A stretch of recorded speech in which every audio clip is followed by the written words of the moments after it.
नमस्कार, मैं हूं संदीप चौधरी। आतंकी याकूब मेमन को फांसी मिल चुकी है। फांसी को 2 दिन बीत चुके हैं, लेकिन शायद ही पूरे देश में कोई नागरिक याकूब की फांसी पर बात करना चाहेगा। लेकिन फांसी पर सियासत है कि रुकने का नाम नहीं ले रही। उल्टा जैसे जैसे वक्त बीत रहा है, राजनीति और बढ़ती जा रही है। वरुण गांधी बीजेपी के सांसद हैं। उन्होंने अपने एक लेख लिखकर विवाद खड़ा कर दिया है कि ज्यादातर अल्पसंख्यक और दलित फांसी पर चढ़ रहे हैं। वरुण के लेख से बीजेपी मुश्किल में गिर गई है। उधर कांग्रेस गृह मंत्री राजनाथ के उस बयान पर भड़की हुई है जिसमें उन्होंने कांग्रेस पर आतंकवाद को मजहब से जोड़ने का आरोप लगाया था। फांसी पर सियासत करने में समाजवादी पार्टी ने तो सारी हदें लांघ दी। महाराष्ट्र के समाजवादी पार्टी के नेता फारूक घोसी ने बाकायदा चिट्ठी लिखकर याकूब मेमन की पत्नी राहीन को राज्यसभा सांसद तक बनाने की मांग मुलायम सिंह यादव से कर दी। ऐसे में सबसे बड़ा सवाल ये कि याकूब की फांसी पर अभी भी क्यों हो रही है सियासत। वरुण गांधी ने क्यों कहा कि अल्पसंख्यक और दलित ही चढ़ रहे हैं फांसी, और आतंकवाद के खिलाफ एक सुर में क्यों नहीं बोलती हैं पार्टियां। इस पर हम चर्चा करेंगे। कुछ खास मेहमान मेरे साथ जुड़ चुके हैं, लेकिन पहले नजर इस रिपोर्ट पर। 2 दिन बीत चुके हैं 1993 सीरियल ब्लास्ट के दोषी याकूब मेमन को फांसी दिए हुए, लेकिन अब भी उसकी फांसी पर भड़की सियासत की आग ठंडी नहीं पड़ रही। हालात यह है कि वक्त के साथ इस मुद्दे पर सियासत और बढ़ गई है। ताजा नाम जुड़ा है सुल्तानपुर से बीजेपी के सांसद वरुण गांधी के एक लेख से, जिसमें उन्होंने फांसी को धर्म और जाति से जोड़ दिया है। वरुण के मुताबिक मौत की सजा पाने वालों में 75% सामाजिक और आर्थिक स्तर पर दरकिनार श्रेणी के लोग हैं। ऐसे मामलों में 94% लोग दलित या अल्पसंख्यक हैं। फांसी को लेकर वरुण के इस नजरिए के बाद बीजेपी के लिए मुश्किल खड़ी हो गई। जो बीजेपी फांसी की सजा का विरोध करने वाले शशि थरूर को आड़े हाथों ले रही थी, उसे वरुण के विचार से खुद को अलग करना पड़ा। शुक्रवार से ही सरकार पर हमलावर है, क्योंकि गृह मंत्री राजनाथ सिंह ने संसद में गुरदासपुर आतंकी हमले पर बयान देते हुए कांग्रेस पर आतंक के खिलाफ लड़ाई को कमजोर बनाने का आरोप लगाया था। पिछली सरकार, यूपीए सरकार के पूर्व गृह मंत्री ने हिंदू आतंकवाद जैसे एक नई टर्मिनोलॉजी का इजाद किया था, ताकि जो जांच की दिशा है उस जांच की दिशा को बदल दिया जाए और आतंकवाद के खिलाफ पूरी मजबूती के साथ यह देश न खड़ा हो पाए।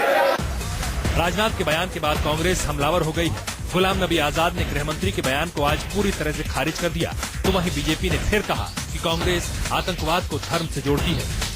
जहां तक उस वक्त के गृह मंत्री का सवाल, उसने पार्लियामेंट में कोई ऐसा स्टेटमेंट नहीं दिया था। उसने पार्टी फोरम में ये लोगों को समझाने की कोशिश की थी कि टेररिज्म देश में बढ़ गया है। टेररिज्म जब हिंदू आतंकवाद की बात करते हैं, सैफरन टेरर की बात करते हैं, ये कौन सी बात कही जा रही है? तो कहीं ना कहीं कंट्री के इरादों को कमजोर करने की कोशिश है, purely for vote bank politics. Yakub की फांसी पर कितनी घटिया सियासत हो सकती है, ये समाजवादी पार्टी ने दिखा दिया। महाराष्ट्र में समाजवादी पार्टी के उपाध्यक्ष फारूक घोसी ने मुलायम सिंह यादव को खत लिखकर याकूब की बीवी राहीन को राज्यसभा सांसद बनाने तक की मांग कर दी। हालांकि इस खत के बाद समाजवादी पार्टी ने फौरन फारूक घोसी को पद से निलंबित करते हुए जवाब मांग लिया। लेकिन जिस तरह से पिछले 1 हफ्ते के दौरान याकूब की फांसी पर सियासत हो रही है, ऐसे में सवाल यही उठता है कि कब तक याकूब की फांसी पर राजनीति होती रहेगी। Bureau report, news 24। और मेरे साथ चर्चा में कुछ खास मेहमान जुड़ चुके हैं। मेरे साथ बीजेपी के राष्ट्रीय प्रवक्ता सुधांशु त्रिवेदी, कांग्रेस के मुकेश नायक, समाजवादी पार्टी के असीम वकार, स्टूडियो में मेरे साथ संघ के विचारक राकेश सिन्हा, और मेरे सहयोगी हमारे एडिटर इनपुट सुकेश रंजन, जो आज एक नेता के चोगे में है। चोला नेता वाला है, हालांकि खाटी पत्रकार हैं। सुधांशु, क्या वरुण गांधी को पाकिस्तान भेज देना चाहिए?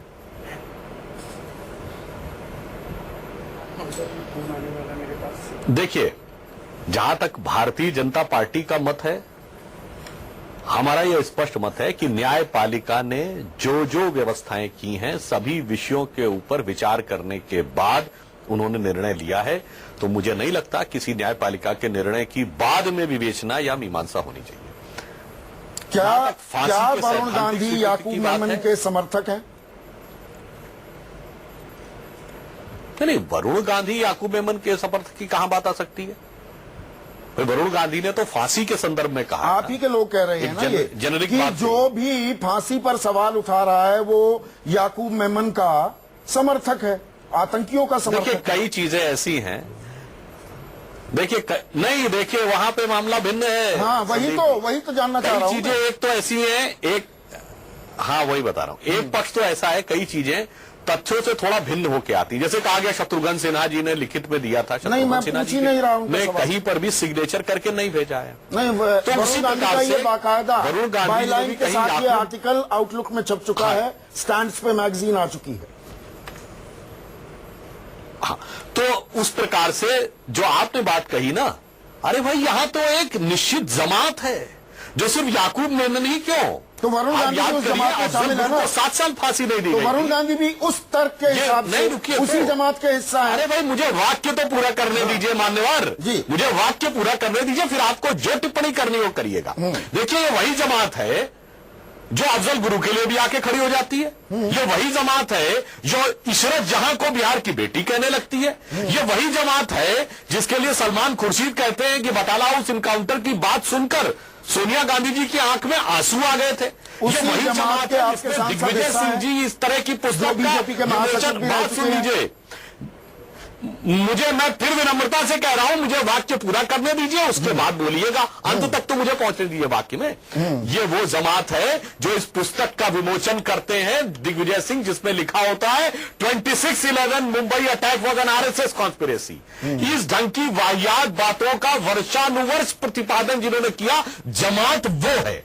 एक बात कही गई जिसको कि आप किसी कॉन्टेक्स्ट में लेना चाहें, यह उस जमात में नहीं है। उस जमात की फितरत पिछले 20 सालों से है। वो वहां से शुरू होती जब नरसिंह राव की सरकार ने कहा था टाडा इसलिए हटा देना चाहिए क्योंकि उसमें एक धर्म विशेष के लोग जो हैं वो ज्यादा आते दिखाई पड़ रहे हैं। तो यही तो वरुण गांधी कह रहे हैं, वो पूरे यही वरुण गांधी कह रहे हैं, quote unquote, Sudhanshu, quote unquote, in India, 75% of the convicts on death row belong to the socially and economically marginalized classes. 94% of the death row victims are Dalits or from minorities.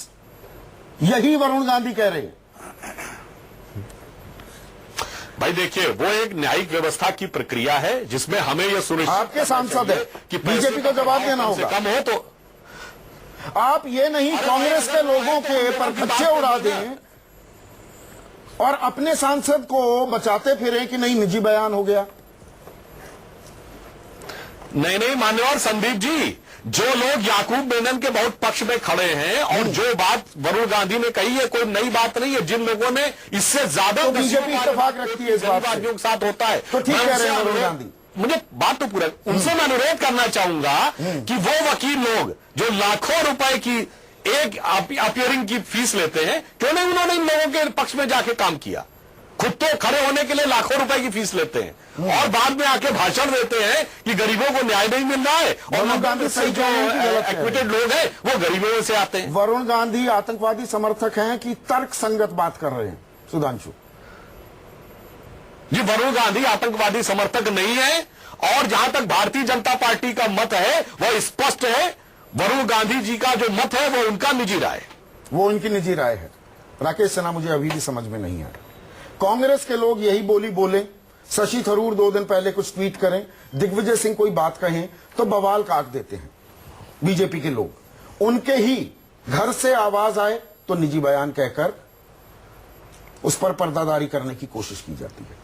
देखिए, जहां तक पार्टी का मत है, सुधांशु जी ने बताया और वो जितनी स्पष्ट तरीके से पार्टी के मत को रख सकते हैं। नहीं, मुझे कोई स्पष्टता नहीं दिखी। नहीं, मैं माफी चाहूंगा, बहुत वक्त भी दिया। नहीं, मैं जो 2 बातें कहना चाहता हूँ, पार्टी बीजेपी पर एक मुझे टिप्पणी करनी है जो हो सकता है बीजेपी को थोड़ी अच्छी नहीं लगे।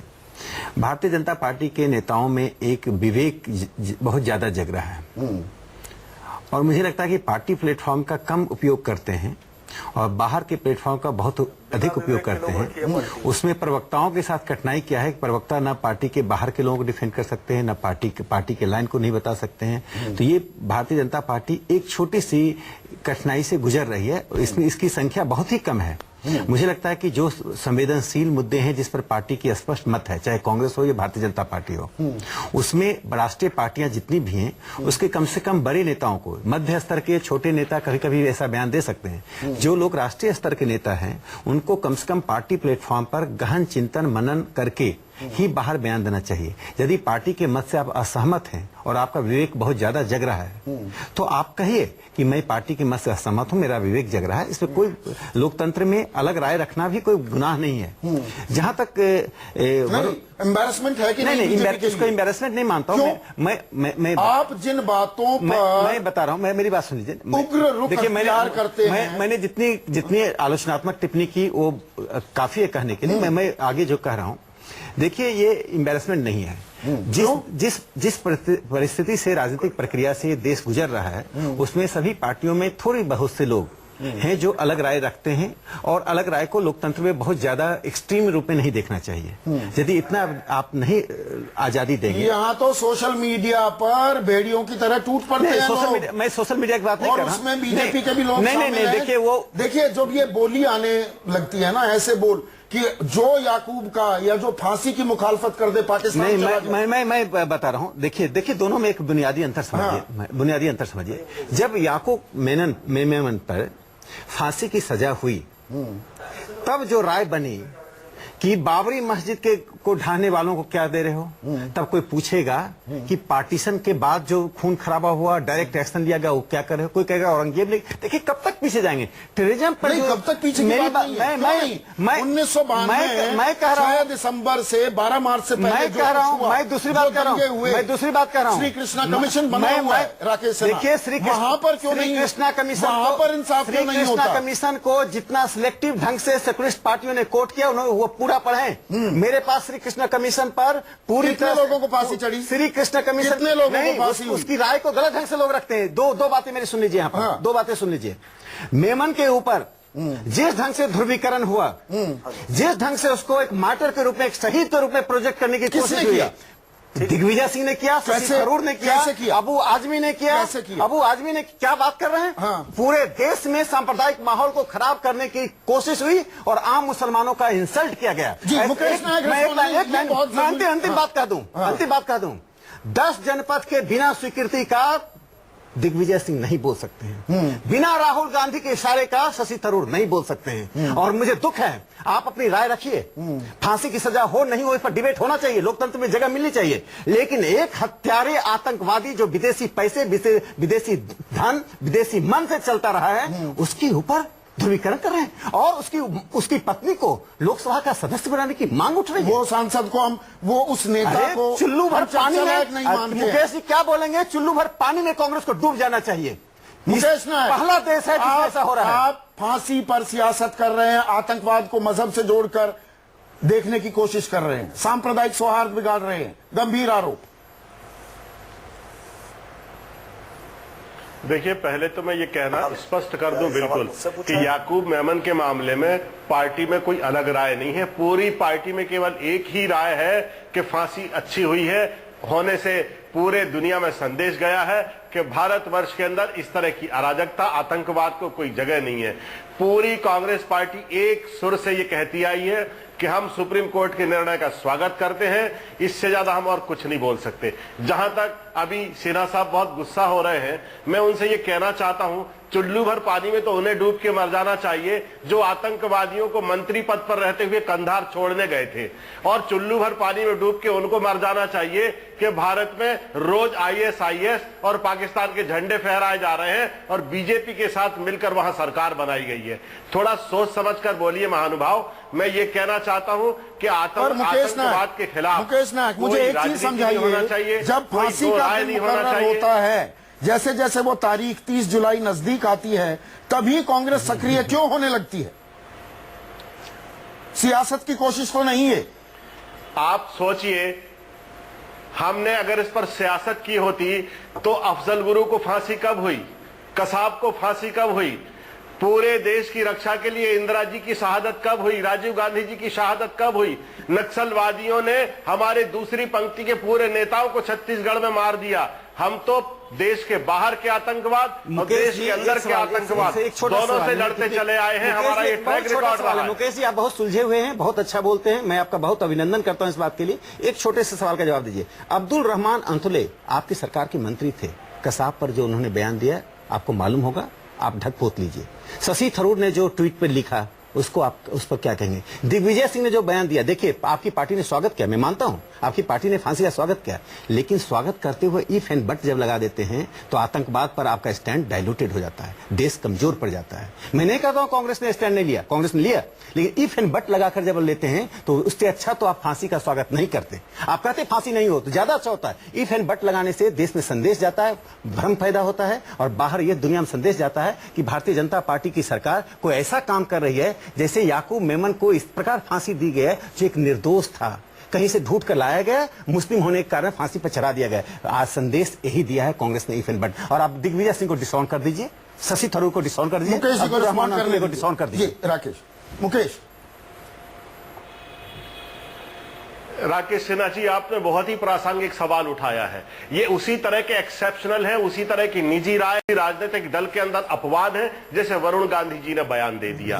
और शशि थरूर शुरू से ही फांसी देने के खिलाफ रहे हैं, लेकिन ये टाइमिंग उनकी ठीक नहीं थी। इस समय उन्हें याकूब मेमन की फांसी के वक्त ये प्रश्न नहीं उठाया जाना चाहिए था, क्योंकि इस विषय पर पूरा देश एकजुट था।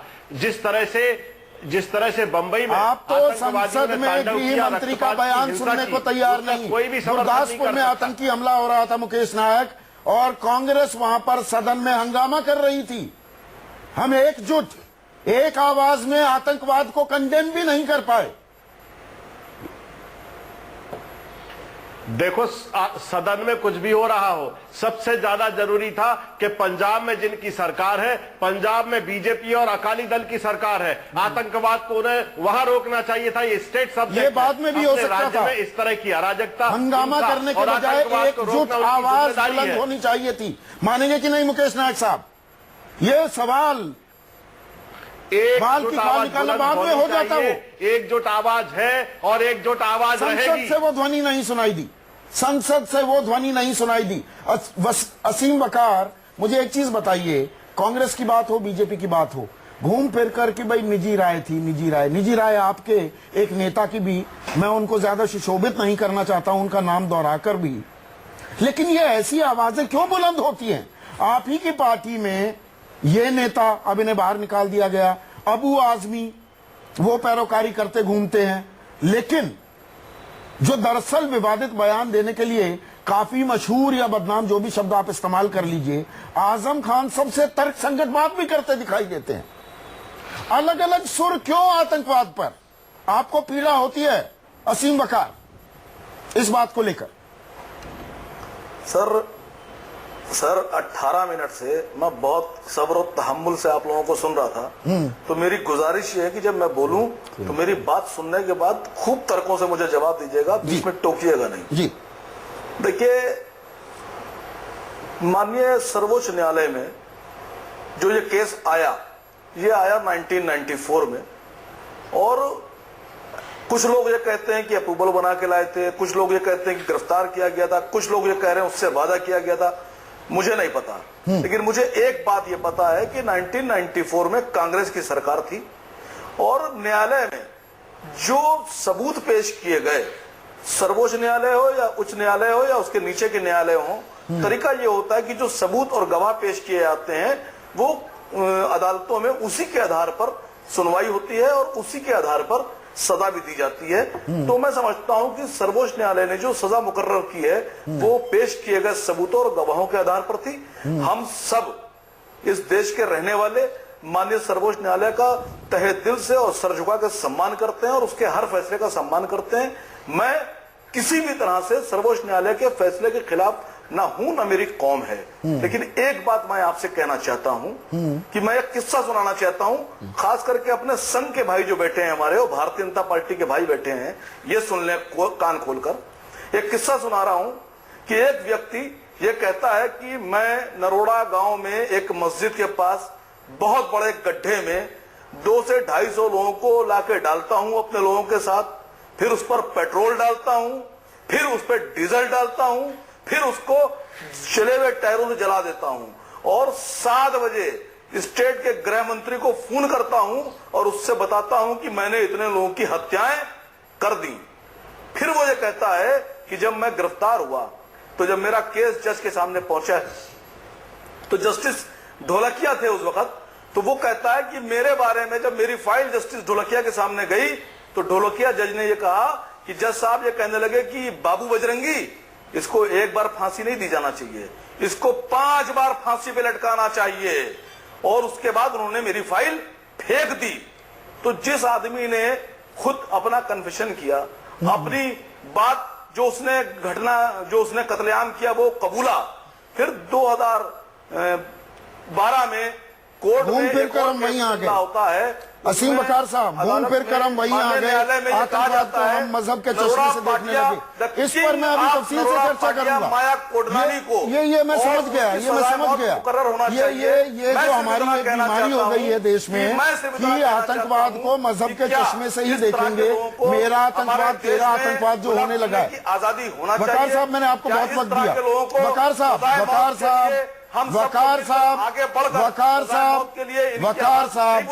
मैंने आपको बहुत वक्त दिया। नहीं करना चाहिए। नहीं, आप वही खेल हो रहा है। सबसे पीड़ादायक बात यह है, संवेदनाओं के बजाय, राष्ट्रहित के बजाय हम आतंकवाद को मजहब के चश्मे से देखने लगते हैं। मेरा आतंकवाद, तेरा आतंकवाद करते हैं। इस पर मैं आऊंगा अभी, रुकिएगा। मैं कम से कम 10-15 मिनट देने वाला हूं। रुकिए तो सर, रुकिए तो, रुकिए, और भी लोग बैठे हैं। रुकिए, जिसने 257 लोगों की हत्या की है, उसको सजा मौत मिलना चाहिए। ऐसे में बीच में टोकता रहूंगा, मैं टोकता रहूंगा। अगर आप राजनीतिक एजेंडा यहाँ पर साधने आए हैं तो मैं आपको रोकता रहूंगा, मैं आपको रोकता रहूंगा, मैं आपको रोकता रहूंगा, मैं नहीं बोलने दूंगा। बिल्कुल रोके आप जी। एजेंडे के तहत बात ना कीजिए। कम से कम एक परिपक्व नेता की तरह राष्ट्रहित की बात की जाए। ये बहुत देख लिया हमने मजहब के चश्मे से आतंकवाद को। सिवाय सियासत के कुछ नहीं हो रहा है, सिवाय सियासत के कुछ होता दिख रहा है। 1 मिनट रुकिए सर। कह रहा हूं मैं और मेरी वकार साहब रुकेंगे कि नहीं? इस फैसले के साथ वकार साहब आप रुकेंगे कि नहीं? और लोग भी बैठे हैं, रुकेंगे कि नहीं? कि अभी से 2017 की तैयारियां करने लगी, बड़ी जल्दी हो गया सर, स्टूडियो में ही तैयारी करने लगे। ये सियासत नहीं तो क्या हो रही है सुकेश? नहीं, घाटी सियासत हो रही है, इसमें तो कोई डाउट नहीं है। और ये बात सही है जिसपे सब घूम फिर कर आएंगे। हाँ। कि वरुण गांधी का अपना बयान है जी, शशि थरूर का अपना बयान है, लेकिन कुछ बयानों को एक पर्सपेक्टिव में देखा जाना चाहिए। मैं अग्री करता हूं सुधांशु जी के बयान से कि दिग्विजय सिंह जब इस भाषा में बात करते हैं तो उनका जब अगला पिछला जब जोड़ा जाता है तो ऐसा लगता है कि कहीं वो तारीफ तो नहीं कर रहे थे। लेकिन आपको इसको एक पर्सपेक्टिव में देखना पड़ेगा। सिलेक्टेड अप्रोच से काम नहीं चलेगा। इन्होंने कहा, राकेश जी ने, कि मैंने श्री कृष्णा कमेटी की रिपोर्ट देखी है, मेरे पास वो रिपोर्ट है। लोग उनको सिलेक्टेड तरीके से कोट करते हैं। उनका आज एक इंटरव्यू छपा है, मैं कोट करता हूं उनके इंटरव्यू से। It's distressing that instead of being looked at its as incidents of crimes, the two sets of acts got dealt with disparately, yes, depending upon the communal inclinations of the state apparatus. क्या है ये? Justice Shri Krishna ने ये बताया से जो सरकार सत्ता में ही अपना चश्मा लगाया हुआ है और वैसे ही देख रहे हैं उस घटना को। राकेश जी, वही तो मैंने कहा है, नहीं तो ये सभी सरकारों पे टिप्पणी है। हाँ, मैं कहता हूं राकेश जी, ये सभी एकदम सही आप सिर्फ इस बात पे कि जो भी फांसी का विरोध करे, अगर किसी ने याकूब मेमन की फांसी का अगर कोई विरोध कर रहा है, गलत कर रहा है, लेकिन अगर वो बात करता है कि बाकी दंगों में भी, बाकी जगह जो ऐसी घटनाएं हुई हैं, उनके लोगों को भी फांसी मिलनी चाहिए, क्या हम उनकी तरफ आंखें क्यों मूंद लेते हैं? वो एंटी नेशनल नहीं है। हाँ, वो राष्ट्र विरोधी काम नहीं कर रहा। नहीं, मैं अगर ये बोल रहा हूं मैं राष्ट्र विरोधी काम नहीं कर रहा हूं, चलिए मैं कर रहा हूं। जस्टिस श्री कृष्णा जिनकी बड़ी इज्जत है, वो ये कहते हैं कि स्टेट अपरेटस अलग अलग नजरिए से देखता है। तो हम सबको जागना पड़ेगा कि चाहे वो बीजेपी हो, चाहे वो कांग्रेस हो, कम से कम दो जो बड़ी पार्टियां, नेशनल पार्टियां हैं, उनसे ये उनके ऊपर आता है।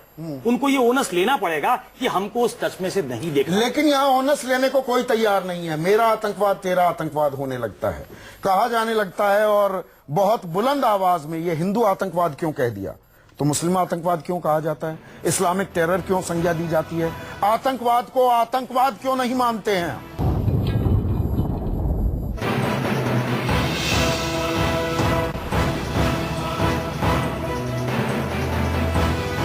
आप देख रहे हैं सबसे बड़ा सवाल। इस सेशन में मैं चर्चा करूंगा, हम सियासत क्यों करने लगते हैं आतंकवाद जैसे गंभीर मसले पर। और सुधांशु त्रिवेदी, सवाल आप लिए, क्योंकि चाहे गृह मंत्री हो या तमाम आपकी सरकार के बड़े नेता और मंत्री, वो ये कह रहे हैं पिछले 2 दिनों से 3 दिनों से कि याकूब मेमन या फांसी पर सवाल उठाने वाले वो इसलिए कर रहे हैं कि भाई वो मुसलमान था। हिंदू टेरर की बात कैसे कर दी, इस पर आंखें लाल होने लगती हैं। इस्लामिक टेरर, मुस्लिम टेरर कहा जाए, दिक्कत नहीं होती। हिंदू टेरर की बात होने लगे, कुछ और जगहों पर फांसी की बात होने लगे, तो वहां पर दिक्कत आने लगती है कि मानो आतंकवाद धर्म से जुड़ा है, इस्लाम से जुड़ा है। ये एक राष्ट्रीय समस्या नहीं है। आतंक सिर्फ आतंक देख की तरह से हम नहीं देख पाते। मैं ठीक कह रहा हूं क्या?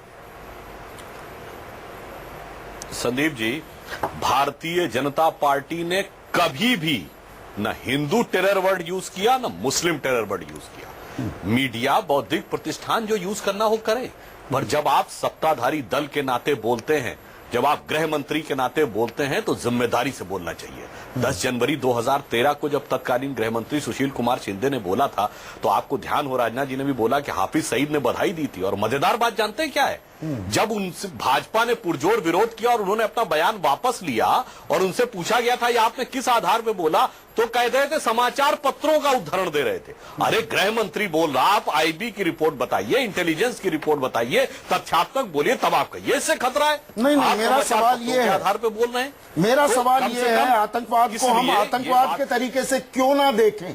हमारी त्योरियां, और खासकर आपकी, मैं आपकी और आपकी पार्टी का जिक्र कर रहा हूं, हिंदू वर्ड को आतंकवाद से जोड़ते ही त्योरियां क्यों चढ़ने लगती हैं कि हिंदू तो कभी आतंकवादी हो ही नहीं सकता? नहीं, आतंकवादी आतंकवादी है। आतंकवाद से क्यों जोड़ते हैं भाई?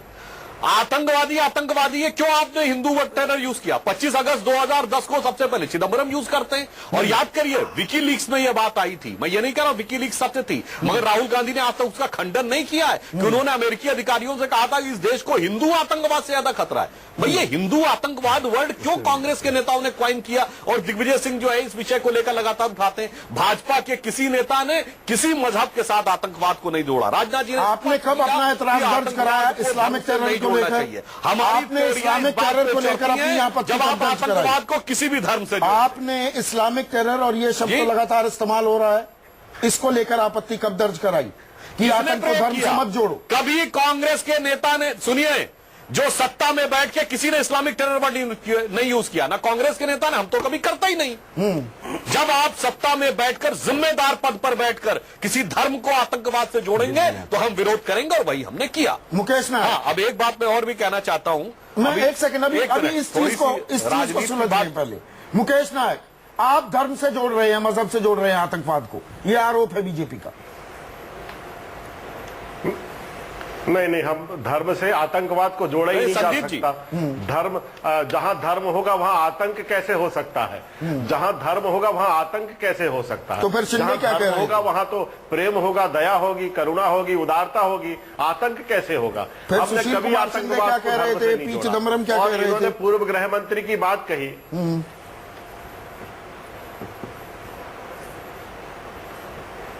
बोलिए मुकेश नायक साहब। देखिए, समूची पार्टी के वर्जन से, समूची पार्टी के दृष्टिकोण से, समूची पार्टी के सिद्धांत और विचार से इसको जोड़ना उचित नहीं है।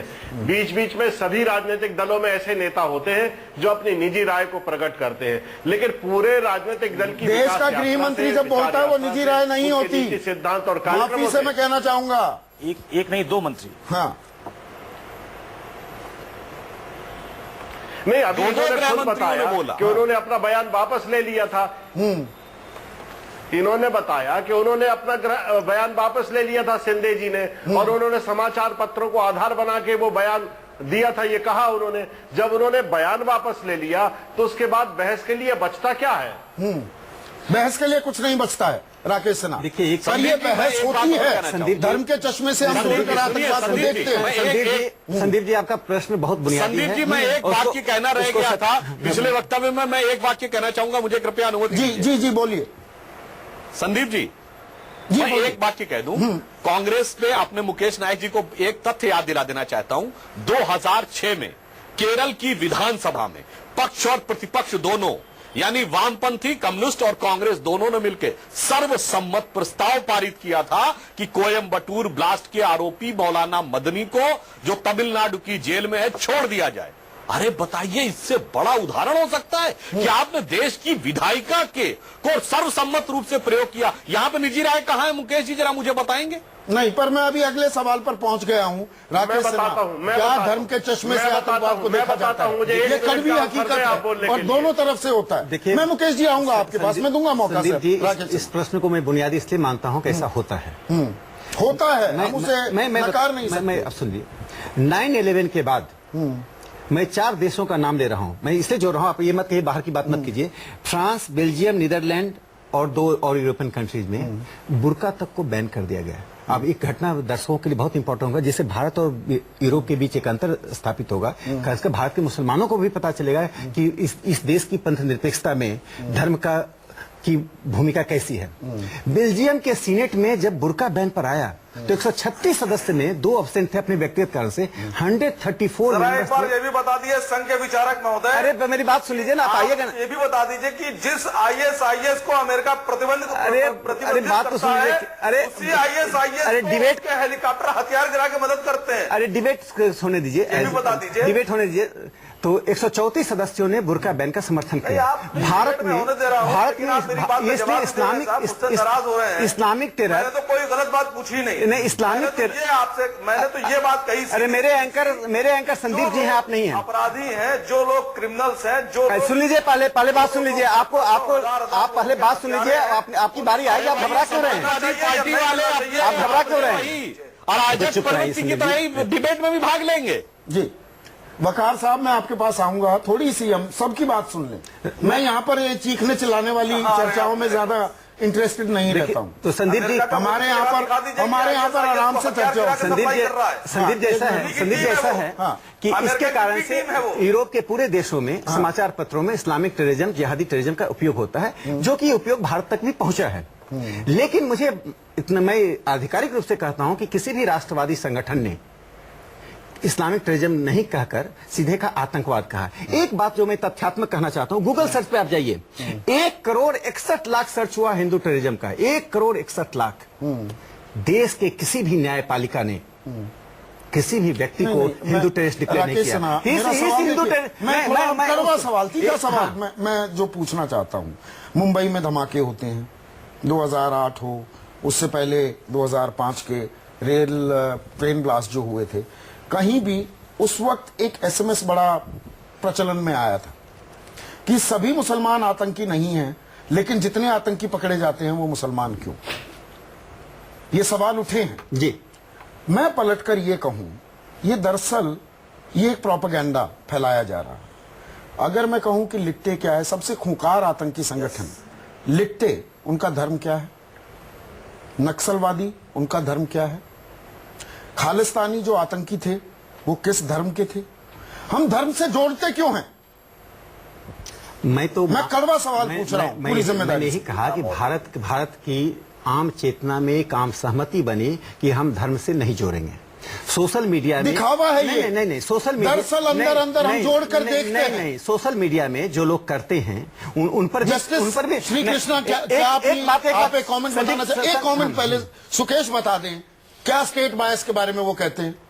नहीं, राइट का जो ट्रीटमेंट है उसमें स्टेट बायस है। हाँ। ऐसा बोला श्री कृष्णा कमीशन ने। हाँ। श्री कृष्णा ने जो 1 मैन कमीशन बना था, उन्होंने साफ तौर पे कहा है। ये कहना, देखिए, ये कहना बड़ा आसान है। अभी राकेश जी हो, सुधांशु जी हो, इनके लिए बड़ा कन्वीनियंट लॉजिक है कि हम धर्म के चश्मे से नहीं देखते उसको, देखते हैं, लेकिन हम सबकॉन्शियस स्टेट में भी धर्म के चश्मे से उसको देखते हैं। हाँ। Let's get down to business. हम ऐसा करके देखते हैं। एक धर्म विशेष के लोग वही आतंकी हो सकते हैं। एक धर्म को सदाचारी होता है, मानो हत्यारे बलात्कारी उस धर्म से नहीं आते हैं। इसका कारण है, देखिए, वस्तुस्थिति ग्राउंड पर। मैं एक बात और जोड़ दूं, जिसका उल्लेख बार बार ओवैसी साहब कर रहे हैं कि भाई बेअंत सिंह का किलर जो है उसको फांसी पे नहीं लटकाया जाएगा। क्यों ये चर्चा होती है? बीजेपी सहयोगी है वहां। बीजेपी ने क्या किया चाहे उसके वो लिए? अपनी भड़काऊ सियासत कर रहे हैं पर बात में दम है। बिल्कुल। हाँ। मैं कह रहा हूं कि याकूब मेमन पे वो जो कह रहे हैं बिल्कुल गलत है। हाँ। उनको कंडेम किया जाना हाँ। चाहिए, लेकिन जो वो फैक्ट कह रहे हैं हम उसको एड्रेस करने के लिए तैयार हैं क्या? बीजेपी दशकों से अकाली दल के साथ है, सरकार में है, वहां पे फांसी पे रोक लगाई गई। बलवंत सिंह जादवाना को क्यों नहीं दी जाती फांसी? बीजेपी ने क्या किया उसके लिए? हाँ।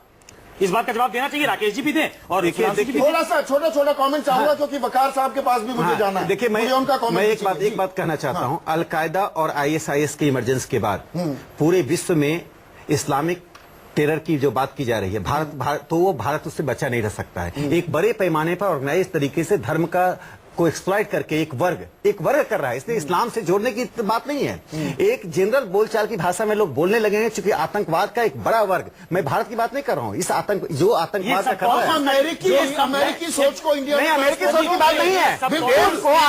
आज अमेरिकी सोच नहीं है, आईएसआईएस से पूरी दुनिया को खतरा है। क्या बात कर रहे हैं? अभी कांग्रेस के स्पोक्समैन ने कहा कि कश्मीर में आईएसआईएस का झंडा फहराया जा रहा है। ISIS is a real threat to the world civilization existence. नक्सलवाद नहीं है, पूरी दुनिया का खतरा नहीं है। देखिए, आर्थिक प्रश्न की लड़ाई को स्टेट दूसरे तरह से लड़ती है, लेकिन जब धर्म की लड़ाई आप करते हैं, धर्म को एक्सप्लॉइट करना शुरू करते हैं, क्या वही तो हो रहा है? क्या कारण है कि भारत आपने मेरे सवाल का जवाब दे दिया। क्या कारण है भारत? आपने मेरे सवाल का जवाब मैं नहीं जोड़ रहा हूं, मैं वस्तु स्थिति बता रहा हूं। क्या कारण है कि उसकी अपील अपने आप हो जाती है? इसलिए उस ग्राउंड रियलिटी को आप नजरअंदाज नहीं कर सकते। भारत की ग्राउंड रियलिटी अलग है, ग्राउंड रियलिटी, और हमें अपने आतंकवाद से लड़ना होगा। भारत के संसद से लेकर सड़क तक की सहमति है। सुधांशु त्रिवेदी, लेकिन इस ग्राउंड रियलिटी से आप मुख नहीं मोड़ सकते। हम कोई अमेरिका से लीफ नहीं ले सकते। उनकी जमीनी हकीकत अलग है, भारत की जमीनी हकीकत अलग है। हमारी गंगा जमनी तहजीब है, हमारी संस्कृति है, यूनिटी इन डाइवर्सिटी है। उसमें कुछ लोग जो दिमाग उनका फिर गया है, फिरका परस्त ताकतें हैं, उन्हें रोकना होगा। हमें समाज को जोड़ना है कि बांटना है आतंकवाद के मसले पर?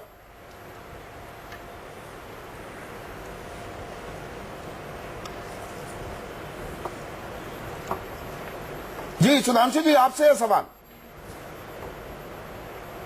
अच्छा, सॉरी, मैं इसको समझ नहीं पाया कि मैं, देखिए, यहां पर अभी आपने एक बात कही और तमाम प्रकार के उदाहरणों को गिनाकर यह सिद्ध करने का प्रयास किया गया कि जो कुछ भारत में हो रहा है वो किसी विशेष चीज की क्रिया और प्रतिक्रिया में हो रहा है, और कहीं न कहीं वो एक प्रकार का संकेत भाजपा और अन्य संगठनों को, जो नहीं, मेरा कहना ये नहीं, हिंदूवादी राजनीति जो आप लोगों का चश्मा है उससे अनुसार करते हैं। मैं ये कहना चाहूंगा थोड़ा सा एक ब्रॉडर पर्सपेक्टिव में, जब आप पूरे देश के विस्तार पे चले गए, थोड़ा और विस्तार में चले जाइए। ये बताइए कि बांग्लादेश में चकमाओं के साथ संघर्ष हो, या बर्मा में बुद्धिस्टों के साथ संघर्ष हो, या चाइना के सिकियांग प्रोविंस में चाइनीज के साथ संघर्ष हो, या बोस्निया हर्जोगोविना में सर्बों के साथ संघर्ष हो, या सोमालिया में अफ्रीकियों के साथ संघर्ष हो, या गाजा में यहूदियों के साथ संघर्ष हो, या ब्रिटेन और अमेरिका में ईसाइयों के साथ संघर्ष हो, ये बताइए, ये सारा का सारा जो भी राकेश सिन्हा जी ने कहा, थोड़ा और विस्तार में कह रहा हूं, ये एक बौद्धिक विश्लेषण दे रहा हूं, इसको बहुत ज्यादा पार्टी के एंगल से मत देखिए। नहीं, क्यों एक ऐसी चीज हर जगह एक धर्म का नाम लेकर ये काम किया जाता है, तो कहीं ना कहीं ये दायित्व आता है उस धर्म के धर्म गुरुओं पर। इसमें क्या आप सब जगह क्या कहेंगे भाजपा और संघ परिवार की वजह से हो रहा है? ना, मैं दोनों तरफ की बात कर रहा हूं। दायित्व है कि वो इस विषय को गंभीरता से लें, और ये जो विचार पनप रहा है ये अमेरिकी विचार नहीं, जो आपने कहा, जो मैंने इतने उदाहरण दिए, इसमें तमाम अमेरिका विरोधी देश भी हैं जहां जहां जो चीजें हो रही हैं। इसलिए ये गंभीर मसला है जिसको कि मुस्लिम समुदाय के धर्मगुरुओं, विचारकों और बौद्धिक प्रतिष्ठान को गंभीरता से विचार कर इन सारी प्रवृत्तियों पर अंकुश लगाने का प्रयास करना चाहिए। क्या वक्त आ गया है? और इसको यदा कहीं कोई मेरी लाइन है, वक्त आ गया है। अब हम ये चश्मा छोड़ देना, चश्मा उतार दें मजहब का। आतंकवाद सबको नुकसान पहुंचा रहा है, वो किसी भी धर्म का हो, किसी भी जाति का हो, किसी भी सूबे का हो। भारत के लिए नुकसानदेह है आतंकवाद। ये हम क्यों नहीं समझ पाते? सर मैं पहले भी कह रहा था, देश की एकता और अखंडता को बचाने के लिए देश को अगर हमको एकजुट रखना है तो आतंकवाद के खिलाफ हम सबको मिलकर आवाज बुलंद करना पड़ेगी और आतंकवादियों का सफाया करना पड़ेगा। उसमें चाहे याकूब मेमन हो, चाहे दाऊद इब्राहिम हो, चाहे छोटा शकील हो।